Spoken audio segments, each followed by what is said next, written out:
سمجھتا بہت ہوں مگر عمل نہیں کرتا. جیسے حج ورزش کرنی ہے, جاگنگ کرنی ہے, رات کو پوری پلاننگ کر لوں گا مگر حج نہیں. مجھے کیا اسٹیپ لینا چاہیے, پہلا قدم اٹھاؤں اور عمل کروں؟ میں نے پورا جمعے کا بیان اس پہ کیا ہے کہ ڈائری پہ لکھنا سیکھو. جو باتیں آپ نے کرنی ہے ایک ڈائری پہ لے آؤ کہ یہ میں نے کرنا ہے, اور پھر ایسے ہی لے آؤ اٹرم پٹرم. یہ نہیں کہ ترتیب سے لکھنا شروع کرو ورنہ لکھا ہی نہیں. جو کرنا ہے نا اپنے فیوچر میں, جو آپ کی ضرورت ہے وہ آپ ڈائری میں ڈال دو. یار مجھے یہ بھی کرنا ہے, یہ بھی کرنا ہے, یہ بھی کرنا ہے, یہ بھی, اٹرم پٹرم جو کڑپڑ آتا ہے نا لکھ دو اس کے اوپر. پھر یہ ایک دن میں نہیں ہو جائے گی پلاننگ, ذہن میں رکھنا. ہو سکتا آدھا گھنٹہ 1 گھنٹہ آپ کو جو آپ کے دماغ میں وہ ڈائری میں لکھنے میں ہی لگ جائے, اور کوئی پلاننگ نہ ہو تو کوئی بات نہیں, کل اس سے آگے سے شروع کر لینا. سمجھ رہے ہو؟ پھر آپ نے کیا کرنا ہے, ان میں کون سے کام پہلے کرنے ہیں, کون سے, یہ تو پورا ٹائم مینجمنٹ کی ایک ورکشاپ ہوتی ہے, وہ ٹائم لینڈر والے کرواتے ہیں. وہ یمین الدین نام ہے نا, سلیمان احمد صاحب کے آج کل جو, وہ بڑی زبردست ورکشاپ کرواتے ہیں, اس کو اٹینڈ کر لیں ایک دفعہ. یمین الدین, انٹرنیٹ پہ سرچ کریں گے آ جائے گی. وہ بہت خاندانی ورکشاپ کرواتے ہیں. سلیمان احمد صاحب کروا رہے ہیں, آج کل نہیں کروا رہے مجھے نہیں پتا. ٹائم لینڈر لکھیں گے نا اس پہ, LENDER, تو وہ یوٹیوب پہ ان کے وہ ورکشاپ کرواتے ہیں. اس کا خلاصہ یہی ہے کہ آپ ڈائریوں میں چیزیں اتاریں اور دماغ میں نہ رکھیں. پھر آپ کہیں کہ یار ورزش شروع کرنی ہے, کیوں نہیں ہو رہی ہے؟ کب تک چھپو گے پیڑوں کی آڑ میں, کبھی تو ملو گے لنڈا بازار میں. اسی طرح اگر زندگی گزری تو ایک دن مر جاؤ گے, کولیسٹرول اتنا بڑھ جائے گا, ڈاکٹر کہیں گے اب آپ بھاگے نا تو آپ کے گھٹنے خراب ہو جائیں گے, اتنا وزن بڑھ جائے گا, تو اس سے پہلے بھاگ لو. تو پھر آپ کہیں کہ یار یہ رکاوٹ کیا بن رہی ہے, اس کو لکھیں. رکاوٹ یہ بن رہی ہے, صبح بہت سستی ہوتی ہے, صبح دل نہیں چاہ رہا ہوتا, تو چلو مغرب کے بعد شروع کر دو. صبح جو کام کر سکتے ہو وہ کر لو بھائی. صبح نہیں ہو رہی نا, فائدہ مند تو صبح ہی ہے. نہیں ہو رہی تو جب ہو رہی ہے اس ٹائم پہ کر لو یار. مغرب یا عصر کے بعد مجھے سستی نہیں ہوتی, عصر کے بعد کر لوں گا. اچھا, شیطان پھر یہاں آ کے کہتا ہے عصر کے بعد بھی, کیونکہ پوستی پناہ ماشاءاللہ پاکستانی قوم آپ کو پتہ ہے. آپ نے ڈائری میں لکھ دیا بھائی صبح ہمت نہیں ہوتی, عصر کے بعد کروں گا میں, یہ آسان ہے میرے لیے. عصر کے بعد بھی نہیں ہوگی مجھے پتہ ہے, عصر کے بعد بھی نہیں ہوگی. پھر آپ عصر کے بعد کہو گے اس سے بہتر ایک سموسہ کھا لو, چائے پی لو. تو آپ پلاننگ یہ کرو کہ یار عصر کے بعد بھی نہیں ہوئی, وجہ کیا ہے؟ وجہ یہ کہ ابے سوچو آپ جا کے دوڑو گے پارک میں, تو یار ایسا کرو دوڑیں گے نہیں, پارک میں واکنگ کر لوں گا میں 15 منٹ, یہ تو ہو جائے گا نا. تو یہ لکھ دو کل واکنگ کروں گا خالی. جاگنگ کے تصور سے روح کانپ رہی ہے. تو آپ پھر کیا ہوگا پتہ ہے, پھر آپ 20 منٹ کون واکنگ کرے گا یار, اس سے بہتر ہے وہ جو میرا دوست آیا ہوا ہے اس کے ساتھ ادھر ہی بیٹھ کے, کیونکہ وہ کون سا واکنگ کے لیے آپ کے ساتھ جائے گا.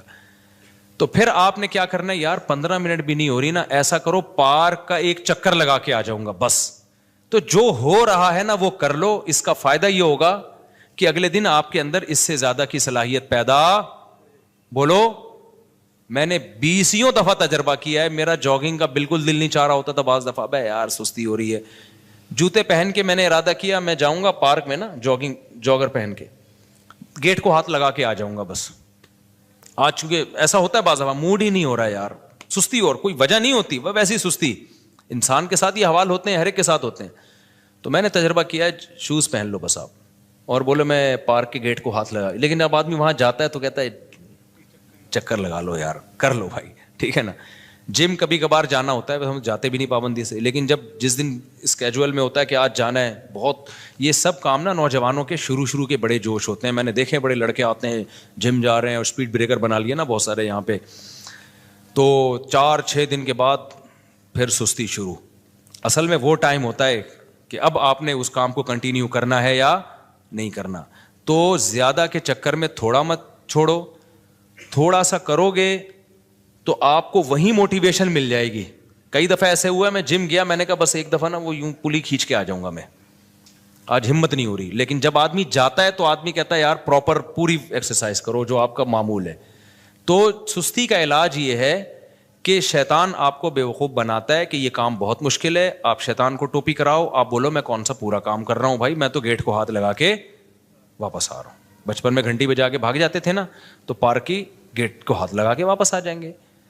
تو بس اتنا. جیسے نماز میں بھی یہی ہے, آپ کا نماز پڑھنے کا دل نہیں چاہ رہا, بہت ٹینشن ہے, حدیث میں یہ نسخہ سکھایا گیا ہے, فجر میں اٹھا نہیں جا رہا آپ سے, تو آپ یہ نہ بولو کہ میں بھی نیند قربان کر کے اٹھوں گا واش روم جاؤں گا, پھر وضو کروں گا, پھر مسجد جاؤں گا, پھر 2 سنتیں پڑھوں گا, پھر 2 فرض پڑھوں گا, پتہ نہیں امام صاحب کتنی لمبی نماز. ایسے ہمت نہیں ہوگی. جو بے نمازی ہیں ان کو ہمت نہیں ہوگی. آپ کی رات کو آنکھ کھلی, آپ کو شیطان ٹوپی کرائے گا, ابے اتنا نیک بن گیا تو اس سردی میں تو جائے گا یار, وضو کرے گا, پھر یہ وہ, ابے چھوڑ یار. تو شیطان کو آپ ٹوپی کراؤ. آپ شیطان کو بولو میں اس ٹائم پہ بس اٹھ کے بستر پہ بیٹھ جاؤں گا, اس سے زیادہ میں کچھ بھی, میں ایک دفعہ بیٹھوں گا 5 منٹ بیٹھ کے دوبارہ لیٹ جاؤں گا. تو جب 5 منٹ بیٹھ جاؤ گے تو پھر شیطان کہتا ہے لیٹ جانا تو نے تو 5 منٹ کا بولا تھا. تو آپ نے شیطان کو ٹوپی کرانی ہے. آپ نے شیطان کو بولنا ہے, اردو میں بات کرو شیطان سے. شیطان کو آپ نے بولنا ہے کہ یار جب اٹھ ہی گیا ہوں تو واش روم جانے میں کیا جا رہا ہے, تھوڑا ریسٹ ریلیکس ہو جاؤں گا. عام طور پر صبح وقت تھوڑی بہت پیشاب کی حاجت ہر ایک کو ہوتی ہے عام طور پہ, نہیں تو یار جا رہا ہوں واش روم کو, نلکے کا ہاتھ لگا کے آ جاؤں گا. تو آپ ایک دفعہ واش روم سے فارغ ہو کے آ جاؤ. پھر شیطان کہا لیٹ جانا, کہ میں لیٹ رہا ہوں, صرف وضو کروں گا, وضو کر کے لیٹ جاؤں گا بس, اور کچھ نہیں کرنا میں نے. میں آپ کو یقین سے کہوں آپ صرف وضو کرو, اس کے بعد آپ بالکل فریش. بولو گے یار وضو بھی ایک دم, شیطان مایوس ہونے لگتا ہے. شیطان بولتا ہے بھائی اتنی ٹوپیاں مجھے آج تک کسی نے نہیں کرائی ہیں, کہیں اور جا کے دال گلاؤ, یہ بندہ بہت ڈھیٹ ہے. آپ جب وضو کر لو گے نا فریش ہو جاتا ہے آدمی. حدیث میں آتا ہے 3 گریں شیطان لگا دیتا ہے, تو وہ وضو کے بعد تیسری گرہ بھی کھل جاتی ہے, فریش ہو جاتا ہے. پھر آدمی آتا ہے اور شکر ادا کرتا ہے یار کتنا اچھا کام میں نے کیا, زندگی میں پہلی دفعہ میں نے کسی اچھے کام سے دن کی ابتدا کی ہے. تو یہ خوب یاد رکھو, کم ہمتی کا علاج یہ ہے کہ کام اسٹارٹ کر دو آپ. اور جن کی پڑھائی میں دل نہیں لگتا نا, ان کا بھی یہی اصول ہے. پڑھائی میں دل نہیں لگتا, کوئی بات نہیں, آپ میز کرسی لے کے کتاب لے کے بیٹھ جاؤ بس. اب بولو کہ کتاب کو ایک دفعہ کھولوں گا بند کر کے واپس چلا جاؤں گا.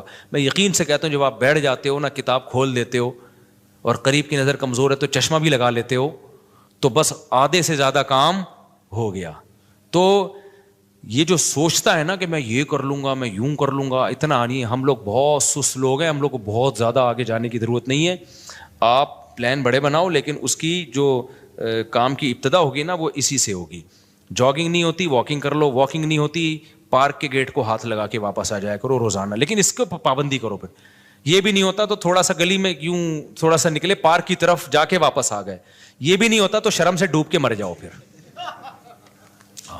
پھر آپ چھوڑ دو کہ آپ دنیا میں کچھ کرو گے, صحیح ہے نا. پھر بہتر ہے چلو میں پانی لو اور ڈوب کے مر جاؤ اس میں, کیونکہ اتنے سست ہوتے ہیں نا. وہی مجھے یاد آتا ہے, ایک بچہ بڑا سست تھا, ابا بیزار آ گئے یار, کمبخت کوئی کام کرتا ہی نہیں ہے.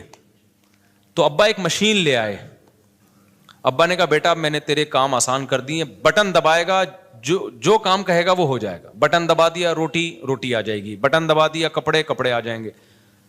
وہ بچہ کہتا ابا بٹن کون دبائے گا, یعنی بٹن دبانے کے لیے ایک الگ مشین لے کر آؤ. تو یہ چل رہا ہے مارکیٹ میں. بس جلدی جلدی مسائل ختم کر دوں میں. مفتی صاحب سب سے پہلے السلام علیکم, میرا ایزی پیسہ جائز میں لون لینا جائز ہے یا نہیں؟ دیکھو ایزی پیسہ یا جائز کیش میں جو آپ لون لینا, ہاں وہ جو لون لیتے ہیں نا وہ لون نہیں ہوتا, وہ آپ کو فری وہ کالز دی جاتی ہیں جس کے جو مہنگی کر کے دی جاتی ہیں, اس کو وہ لون سے تعبیر کرتے ہیں کہ آپ 100 روپے کا بیلنس ڈلوا لیں. حالانکہ بیلنس نہیں آتا, 100 روپے میں جتنے کال کے یونٹ ملنے چاہیے نا, جو 80 روپے میں ملنے چاہیے وہ 100 روپے میں مہنگا کر کے دے رہے ہوتے ہیں آپ کو. تو یہ لون نہیں ہے, لون تو کوئی پیسہ دے رہا ہو نا, یہ پیسہ تھوڑی, یہ تو آپ کو کالز بیچ رہے ہیں, مہنگی کر کے بھیج رہے ہیں آپ کو کالز کے یونٹ, کیونکہ چیز ہمیشہ کیش پہ سستی ہوتی ہے اور کریڈٹ پہ مہنگی ہوتی ہے. تو یہ جائز ہے, اس میں کوئی حرج نہیں ہے, وہ لون نہیں ہے. ہم نے ہر طرح سے اپنے بھائی کو سمجھا دیا کہ کام کرو, صلواتیں بھی بہت سنائی, وہ آپ کے بیان میں موجود ہیں, ان کی اصلاح کر دیں, کام کر لیں, بیوی بچوں کی ذمہ داری اٹھا لیں. جب وہ کسی کام کے نہیں تھے ان کی شادی کیوں کرائی؟ یہ بھی تو بڑا مسئلہ ہے نا. جب بندہ کچھ کر کے ہی نہیں دے رہا, آپ اپنی ذمہ داری پہ شادی کرا لو گے تو اس کو جو موٹیویشن ایک ملتی کہ یار میں اچھا کماؤں گا تو اچھا رشتہ ملے گا, وہ موٹیویشن بھی گئی, تو اور سست ہو جائے گا. آپ جو بھی بیٹھے ہوئے ہیں معذرت کے ساتھ, تو ہمیشہ شادی کرائیں, اپنے خرچے پہ بھی کرائیں, لیکن اس بچے کی جو آپ کو لگے کہ یہ کچھ کرے گا, اس کی اسٹائل سے لگ رہا ہے کہ کچھ, یہی نہیں کہ صرف 16 بچے پیدا کرے گا یہ کیونکہ لوگ کہہ رہے ہوتے ہیں کہ آج آپ کیا کام کریں گے, بھائی آپ میں 18 بچے پیدا کر کے دکھاؤں گا. تو یہ بھی ایک کام ہے. وہ گلگت میں نہیں, وہ ایک صاحب ملے تھے, ان کے 28 بچے تھے, 4 بیویاں.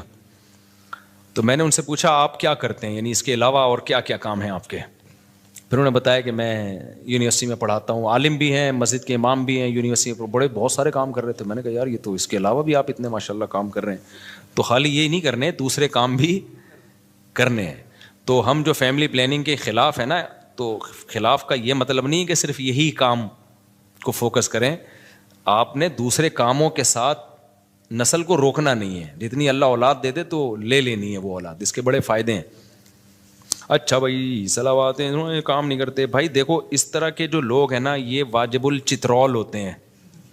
میں نے کئی بار ایک واقعہ سنا ہے, میں نے جیسے بتایا نا ایسے پلاننگ کریں, پارک کو ہاتھ لگا کے آ جائیں, اتنا تو کرنا پڑے گا نا, تو آہستہ آہستہ موٹیویشن ملتی ہے. جو اتنا بھی نہ کر رہا ہو اس کا حل میں ایک دفعہ بیان میں بتا چکا ہوں. ہم مدرسے میں رہتے تھے تو ہمارے سامنے ایک چھوٹی سی بیکری تھی. بیکری چھوٹی سی اس لیے کہ کاؤنٹر چھوٹا سا تھا, باقی تو پوری ان کی فیکٹری تھی پیچھے. اس میں وہ میں نے دیکھا پنجاب کی فیملی تھی, وہ بہت اسپیڈ سے کام کر, وہیں وہ باخر خانیاں اور کیکرس انہیں کی وہیں بنتے تھے اور صبح صبح تازہ تازہ ملتے تھے, بڑا ٹیسٹ ہوتا تھا ان کا. بسکٹ بھی وہ خود بنا رہے ہیں تو ظاہر ایک تازہ چیز بن کے آئے گی. ہم جاتے تھے مدرسے کے, اکثر طلبہ وہیں سے ناشتہ لیتے تھے, بریڈ لینی ہے, کیکرس لینے ہیں, تو سب وہیں سے لیتے تھے. تو میں ان کو دیکھا بہت ایکٹیو ہیں وہ لوگ.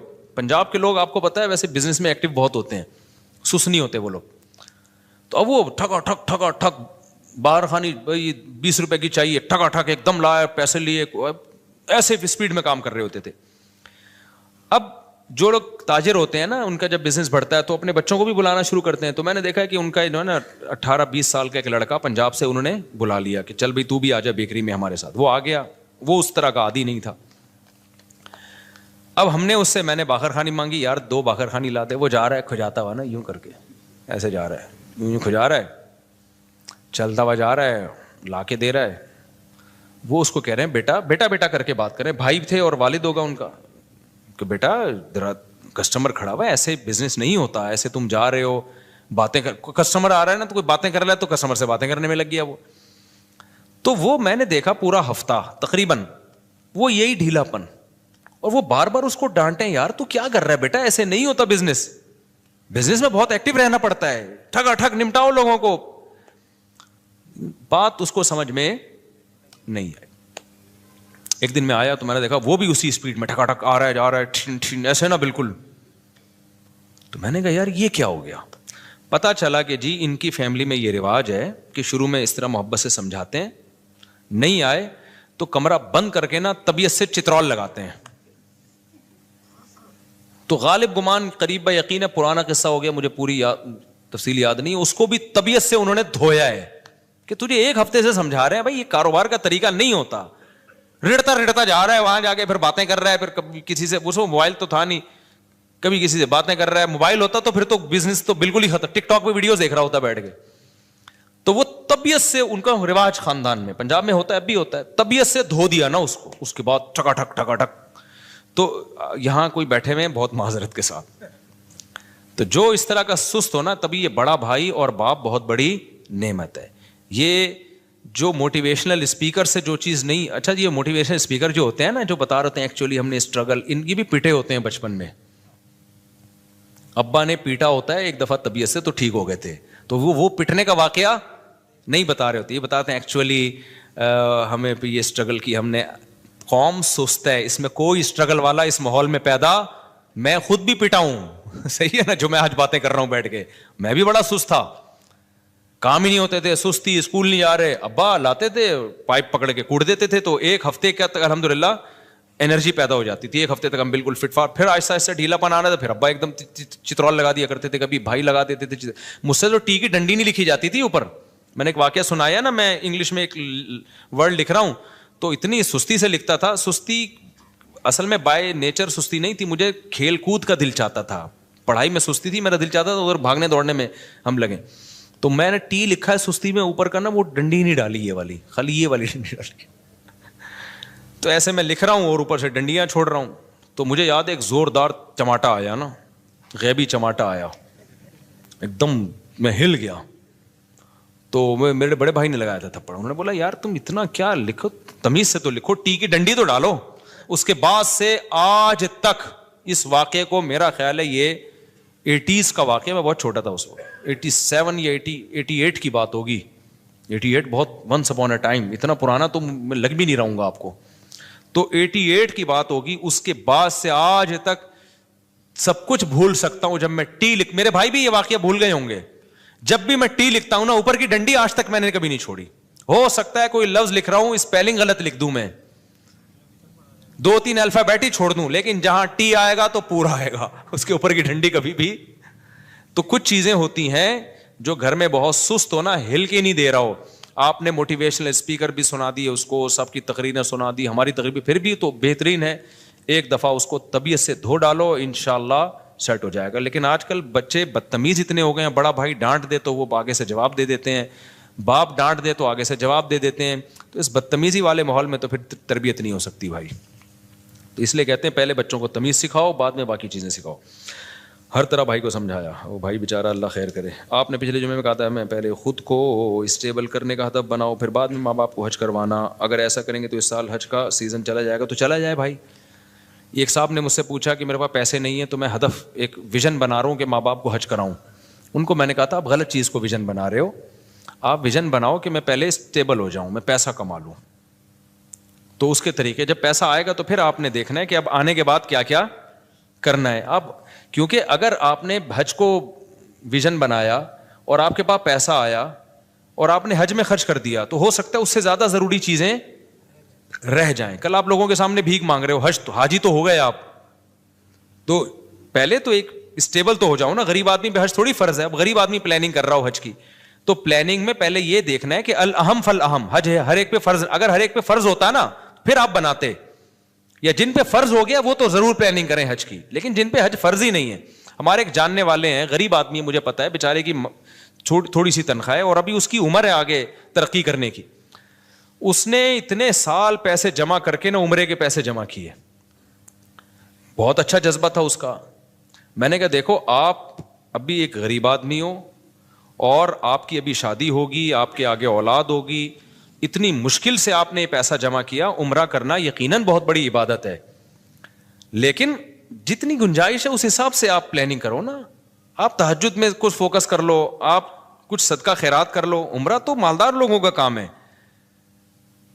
تو آپ کی, مجھے پتا تھا اس بیچارے کی محدود آمدن ہے. میں نے کہا آپ کو اللہ نیت ہو گئی نا ثواب دے دے گا, یہ پیسے کسی کاروبار میں لگا دو. فی الحال آپ جب پیسہ آئیں گے تو حج بھی ہوتے رہیں گے, عمرے بھی ہوتے رہیں گے انشاءاللہ. اور جو ہے وہ سیروزہ لگا لو تبلیغ میں تاکہ دین پہ قائم رہنے کی توفیق ملے.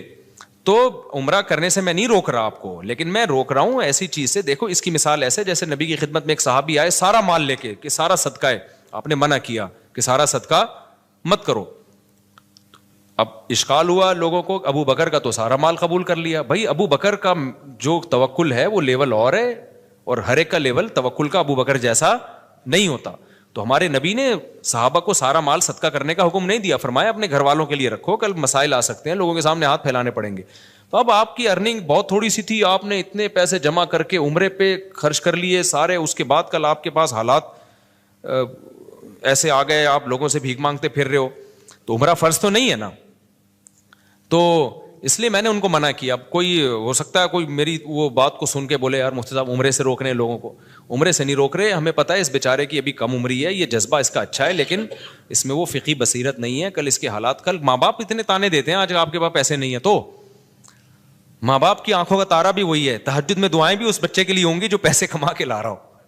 تو فرض ہوتا نا پھر تو کرنا ہی کرنا ہے. جب فرض نہیں ہے تو نوافل پہ وہ پیسہ خرچ کرے جس کے پاس اضافی پیسہ ہو, پھر وہ کرے. پھر آپ حج جب فرض ہو جائے تو حج تو کرنا ہی کرنا ہے. تو جن کے پاس کچھ مالی گنجائش ہے وہ تو حج کی پلاننگ کریں. جو کھانے کو مسائل چل رہے ہیں, غربت مہنگائی ہے, تو پھر حج کی پلاننگ کے بجائے آپ پیسہ کمانے کی پلاننگ کر لو. ایک واقعہ سنا کے ہی میں بات ختم کرتا ہوں. مجھے یاد ہے ہمارے ایک دوست تھے, ان کا بیوی سے بڑا جھگڑا چل رہا تھا. وہ میرے استاذ کے پاس آئے, انہوں نے کہا میں چاہتا ہوں اپنی بیگم کو حج کرا دوں تاکہ بیگم کا مجھ پر, میرا اور بیگم پر ایک احسان ہو جائے گا, تو ہو سکتا ہے تعلقات اچھے ہو جائیں. انہوں نے کہا بھائی اگر تعلقات اچھے کرانے کے لیے بیگم کو حج کرا رہے ہو نا, تو حج کے بجائے پراپرٹی لے کے بیگم کو گفٹ کر دو, اس سے بہت اچھے تعلقات ہو جائیں گے. اتنی نیک بیگمات آج کل مارکیٹ میں شارٹ چل رہی ہیں ٹھیک ہے نا, کہ حج کرنے سے وہ زیادہ خوش کس سے ہوگی کہ مجھے پراپرٹی مل گئی. ہاں اتنی مہنگی پراپرٹی کہ بیگم کے پاس جانے کا, بیگم پہ حج فرض ہو جائے, تو وہ تو پھر ایک الگ بات ہے نا, پھر تو وہ بیگم کو واجب ہو جائے گا کہ بیچ کے حج کرے وہ, یعنی اس سے تھوڑی سستی ہو. تو میں بیٹھا تھا, میں نے کہا اس کا حج کا اچھا ویژن تھا, لیکن کتنے بڑے بزرگ اس کو روک کس سے رہیں گے, تمہارا مقصد کیا ہے, تعلقات اچھے کرانا نا. تو بیگم کو حج کرا کے آج کل اتنے اچھے وہ ہوتے ہیں, لیکن بہت نیک بیگمیں ہونی چاہیے اس کے لیے, ورنہ آج کل بیگم کہتی ہے ہمیں گولڈ بنا کے دے دو, ہمیں کوئی پراپرٹی لے کے دے دو, تو تعلقات اچھے اس سے ہوں گے. اور جب ایک دفعہ اچھے تعلقات ہو جائیں گے نا, پھر حج پہ جاؤ گے تو وہاں بھی آپ کے ساتھ اچھا گزارا ہوگا. ابھی پھڈے ویسے ہی چل رہے ہیں, حج پہ لے گیا نا تو یہ تعلقات, حج پہ تو تعلقات اتنی ٹینشن ہوتی ہے اور تعلقات خراب ہونے کا خطرہ ہوتا ہے. عرفات کے میدان میں اور مزدلفہ میں بڑے مسائل ہوتے ہیں, پیدل چلنا پڑتا ہے. تو مجھے ان کی فقہی بصیرت پہ بڑا رشک آیا کہ یار ظاہر پرست آدمی تو کہے گا حج سے روک رہے ہیں, لیکن عقل مند کہے گا بھائی یہ ایک ایسے کام سے روک رہے ہیں جس سے میاں بیوی کے تعلقات اچھے ہونے کے بجائے خراب ہونے کا. ہاں جن کے پاس بہت زیادہ, اس کے پاس محدود آمدن تھی, زیادہ پیسہ نہیں تھا, لیکن جن کے پاس زیادہ پیسہ ہے وہ ضرور بیوی کو حج کرائے, اس سے تعلقات اچھے ہی ہوں گے, کیونکہ ان کے گھر میں مسائل غربت مہنگائی کے چل رہے ہیں, ٹائم پہ راشن نہیں آ رہا, اور باتیں ہو رہی ہیں بیگم کو حج کرانے کی. تو وہ عالم کو پتا تھا ان کے گھر میں مالی وسائل زیادہ نہیں ہیں ان کے پاس, تو اب وہ پیسہ جمع کر کے حج کرا کے تعلقات اچھے کرانا چاہ رہے ہیں. تو ظاہر ہے وہ تو جب دوبارہ حج کے بعد آئیں گے, جب ٹماٹر کے پیسے نہیں ہوں گے سارے تو آپ نے حج پہ لگا دیے, بھنڈی کے پیسے نہیں ہوں گے تو اور لڑائیاں ہوں گی. بیگم کہے گی حج گیا ایک طرف, بھائی مجھے کھلا بھائی تو اس لیے جو محدود آمدن جن لوگوں کی ہے تو وہ ایسی پلاننگ نہ کریں, وہ پہلے آمدن بڑھائیں, جب آمدن آ جائے گی تو پھر اس میں کہیں کہ یار سب سے پہلے کس کو فوکس کرنا ہے, حج کو, اللہ کے گھر کی زیارت کو. میرے ساتھ اللہ کا کتنا بڑا احسان ہے, میری اب دنیا میں ٹریولنگ شروع ہوئی, میں نے اللہ سے دعا مانگی اللہ سب سے پہلا بیرون ملک سفر میرا بیت اللہ کا ہو. تو میری ایک تمنا تھی کہ سب سے پہلا میرا سفر ملک سے باہر حج کا سفر ہونا چاہیے, تو اللہ نے وہ الحمدللہ قبول کی. میں دنیا میں جہاں بھی گیا ہوں سب سے پہلا میرا سفر ہوا حج کا, اور میں نے یہ بھی کہا اللہ میں نے عمرہ بھی نہیں کرنا, مجھے پہلے حج کرا, فرض پورا ہوگا تو پھر مجھے عمرہ کرنے میں بھی مزہ آئے گا, بھائی ایک ذمہ داری پوری ہو گئی ہے. تو اللہ نے کہا میرے پر احسان ہوا کہ میرا پہلا سفر جو ملک سے باہر ہوا, وہ ایک اور سفر بھی ہوا تھا, وہ زیادہ ڈیٹیل میں نہیں جاؤں گا میں اس کی, تو جو آفیشلی جو سفر ہوتا ہے نا وہ ہوا میرا, وہ حج کا سفر ہوا. تو میں نے کہا اب دنیا میں جاؤں, پہلی دفعہ آدمی جائے کہاں بھائی ملک سے باہر نکلے تو اللہ کے گھر کی زیارت کے لیے. تو میں لوگوں سے بھی کہتا ہوں جب آپ کے پاس وسائل ہیں تو بھائی سب سے اول درجے پہ حج کو رکھو, وسائل نہیں ہیں تو پھر حج کی پلاننگ بناتے بناتے جو بہت سارے اور بھی ضروری کام ہیں وہ آپ کے رہ جائیں گے. حج کر کے آ جاؤ گے اتنا پیسہ اکٹھا کر کے, اس کے بعد پھر وہی ماں باپ بولیں گے بیٹا اب ہماری بیماری کے پیسے ہیں نہیں تیرے پاس, ہمیں علاج کرانے تو سر تو نے حج پہ لگا دیے. اور حج میں بھی بعض دفعہ بیمار ہو جاتا ہے انسان, بوڑھے لوگ تو بہت زیادہ بیمار ہونے کا خطرہ ہوتا ہے ان کی. پرچی دیتے ہیں مجھ سے پوچھتے ہیں, اس لیے میں نے آج ان کا ذرا ڈیٹیل میں جواب دے دیا ہے کہ آپ پیسہ کمانے کی پلاننگ کر لیں, اور اس میں یہ نیت کریں کہ جب پیسہ آئے گا تو پھر میں حج کروں گا بھی, کراؤں گا بھی, عمرے بھی کروں گا, زکوٰۃ صدقات بھی دوں گا, خیرات بھی کروں گا. آنے دیں, آنے سے پہلے دکان پکوڑوں کی اور باتیں کروڑوں کی. اچھی نہیں لگتی ہیں باتیں, آئندہ یہ پرچی میرے پاس نہیں آنی چاہیے ورنہ میں تجھے حج کرا دوں گا, بتا رہا ہوں میں 1 سال سے پرچی آ رہی ہے میرے پاس. مفتی صاحب زلفوں کی شرعی حیثیت بیان کریں. بھائی زلفیں رکھنا جائز ہے, بال بڑے رکھنا, دیکھو شریعت میں 3 کیفیتیں, یا تو پوری ٹنڈ کرا کے رکھو, لوگ شعر پڑھیں حسن تیرا اس طرح سالم رہا, سر مڈانے پر بھی تو ظالم رہا. بعض لوگ ٹنڈ پہ اچھے چمکتی ہے ٹنڈ ان کے اوپر. دوسری آپشن یہ ہے کہ بال چھوٹے رکھو لیکن چاروں طرف سے برابر. یہ جو کہیں سے بال چھوٹے, کہیں سے آج کل نئے نئے فیشن آ رہے ہیں بالکل عجیب عجیب قسم کے, یہ صحیح نہیں ہے, نبی صلی اللہ علیہ وسلم نے منع کیا ہے. اور تیسرا بڑے بال رکھنے تو پٹے والے بال رکھو, سارے بال پیچھے لے جاؤ, یہاں سے جتنے چاہو بڑھاؤ, یہاں تک بھی لا سکتے ہو, یہاں تک بھی لا سکتے ہو, کندھوں تک بھی لا سکتے ہو. کندھوں سے نیچے نبی صلی اللہ علیہ وسلم سے ثابت نہیں ہے, جائز وہ بھی ہے کیونکہ ناجائز ہونے کی کوئی دلیل نہیں ہے. جائز یہ بھی ہے کہ کندھوں سے نیچے بھی رکھ سکتے ہو, لیکن اتنے بڑھتے ہی نہیں مردوں کے بال. لیکن بہتر علماء کہتے ہیں کندھوں سے نیچے نہ جانے دو, کندھے ہو جائیں تو پھر کاٹ دو. تو نبی صلی اللہ علیہ وسلم کے بال یہاں تک پہنچتے تھے, جب کاٹتے تو کانوں کی لو تک آ جاتے, پھر بڑے ہو جاتے. مجھے بڑے بالوں میں ایک فائدہ یہ ہے کہ میں عمرہ کرتا ہوں نا, 1 انچ بال کاٹ لیتا ہوں تو اس میں 10 عمرے اور ہو سکتے ہیں. سمجھ رہے ہیں نا, لوگ کہتے ہیں ابھی یہ کیا کاٹے ہیں آپ نے بال, اس میں تو 10 عمرے اور ہو سکتے ہیں. تو میں کہتا ہوں بھائی بڑے بال کا ایک بڑا فائدہ ہے. تو جو جن کے چھوٹے بال ہوتے ہیں ان کو سر مڈانا پڑتا ہے. تو پہلی دفعہ جب ہم نے حج کیا, عمرے کیے, تو سر مڈانے کی سنت زندہ کر لی. اب ہم نے کہا چلو اب قصر بھی جائز ہے, قصر کا مطلب بال کٹوانا. تو آپ بڑے بال رکھ سکتے ہیں, شریعت میں جائز ہے, جتنے چاہیں بڑے رکھیں, لیکن بہتر یہ ہے کہ کندھوں سے زیادہ نیچے نہ جانے دیں. جانے دیں تو بھی ٹھیک ہے. اچھا آج کل لڑکوں نے بالوں میں چٹیاں بنائی ہوئی ہوتی ہے پیچھے, اس پہ بھی لوگ اعتراض کر رہے ہوتے ہیں چٹیاں بنا کے گھوم رہا ہے, تو یہ بھی جائز ہے. فقہاء نے صدیوں پہلے مسئلہ لکھا ہے کہ عورت اگر چٹیا بنا کے غسل کرے گی تو غسل ہو جائے گا, چٹیا کھولنے کی ضرورت نہیں ہے. کسی مرد کے بڑے بال ہوں اور اس نے بالوں کو جوڑا بنایا ہوا ہو تو وہ اگر فرض غسل کرے گا تو اس کو وہ جوڑے کو کھولنا پڑے گا. تو بنانا جائز تھا تبھی تو علماء نے لکھا نا. تو اگر آپ کے بڑے بال ہو گئے ہیں, میرے تو اب رہے نہیں بال, 4 شادیوں کی وجہ سے نا اب تھوڑے سے رہ گئے ہیں. اس عمر میں یہ بھی غنیمت ہے. میرے تو جب آپ اگر 10 سال پہلے بال دیکھ لیتے بہت ہی گھنے بال اور یہاں تک پہنچے ہوئے تھے. تو 4 کی وجہ سے نہیں, عمر کا بھی ایک دخل ہوتا ہے اس میں. تو جتنے بڑے بال رکھ لو آپ, لیکن بہتر کیا ہے کانوں کی لو تک لاؤ, جب یہاں تک آ جائیں تو پھر کاٹ کے چھوٹے کر دو اس طرح سے. تو ہر جائز کام کرنے کا نہیں ہوتا. آپ کو جو سوٹ اصل میں اللہ تعالیٰ چاہتے ہیں زینت کو پسند کرتے ہیں. حدیث میں آتا ہے ان اللہ جمیل یحب الجمال, اللہ جمیل ہے جمال کو پسند کرتا ہے. تو جو آپ پہ سوٹ کر رہا ہے وہ کام کرو. شریعت نے خامخواہ کی پابندیاں نہیں لگائی ہیں. جو آپ کو اچھا لگ رہا ہے وہ کام کرو یار, بس دیکھنے میں اچھے لگو. آپ آڑے ترچھے بال نہ کاٹ دو کہ یہاں سے وہ جو چوہا نہیں ہوتا کانٹوں والا, وہ بال یوں اٹھے ہوئے ہوتے ہیں اور یہاں سے گنجے ہوئے ہوتے ہیں, یہ سب جائز نہیں ہے. تو نارملی جو آپ پہ جو ہلیہ اچھا لگ رہا ہے وہ رکھو بھائی. اچھا بھائی مفتی صاحب اگر کیا کہتے ہیں اسلام قبول کرنے سے پہلے ہاتھ یا جسم پر کیا بنایا ہوا ہے, ٹیٹو بنایا ہوا ہو تو اسلام اچھا قبول کرنے کے بعد اس کو کیا مٹانا لازمی ہوتا ہے؟ جی لازمی ہوتا ہے اگر ممکن ہو. اگر ممکن نہیں ہے تو پھر چھوڑ دو. یہ ٹیٹو بنوانا حرام ہے, ناجائز ہے. نبی صلی اللہ علیہ وسلم کی صحیح حدیث موجود ہے, آپ نے لعنت فرمائی ہے جسم گندوانے پر. لیکن اب کر لیا آپ نے کام تو توبہ کر لو. اب توبہ کر لو, اب ہٹوا سکتے ہو تو ہٹا دو, نہیں تو چھوڑ دو اس کو. بس اب جو کام ہونا تھا ہو گیا, ریورس نہیں ہو سکتا. وہ میں نے سنا ہے کہ جہاں فرض ادا کریں وہاں سنت نہیں ہو جاتی ہے. بھائی جہاں چاہو سنت پڑھ لو, بہتر ہے اس جگہ سے تھوڑا سا ہٹ جاؤ. کیا نکاح کے بعد جتنے دن رخصتی میں تاخیر ہو تو کیا ہر دن گناہ ملتا ہے؟ نہیں ملتا بھائی. آپ کی بیوی ہے, ڈراپ شپنگ میں یہی ہوتا ہے, سودا ہو جاتا ہے, ڈیلیوری جو بعض دفعہ 2 دن بعد ہو رہی ہوتی, 3 دن بعد. تو ایسے ہی نکاح میں بیگم آپ کے نام ہو گئی, اب ڈیلیوری آپ اپنی انڈرسٹینڈنگ سے آپ کی جب چاہیں رکھ لیں. آپ کیا خیال ہے؟ وہ آپ کے پراٹھوں پہ ڈپینڈ کرتا ہے کہ آپ ڈیلی کتنے انڈے پراٹھے ہضم کرتے ہیں.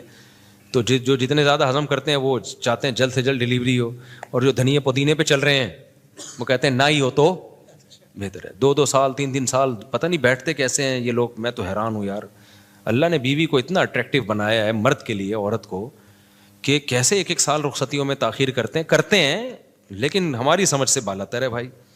تو آدمی کا جب ظاہر ایک جگہ نکاح ہو گیا, اس کی بیوی بن گئی, وہ تو اگر مرد کا بچہ ہوگا تو ہر وقت کھوپڑی کہاں جائے گی؟ ادھر ہی گھومے گی یار. میری بیگم ہے, حلال ہے میرے لیے. تو اب یہ لوگوں کے دلوں کے حالات تو اللہ ہی جانتا ہے.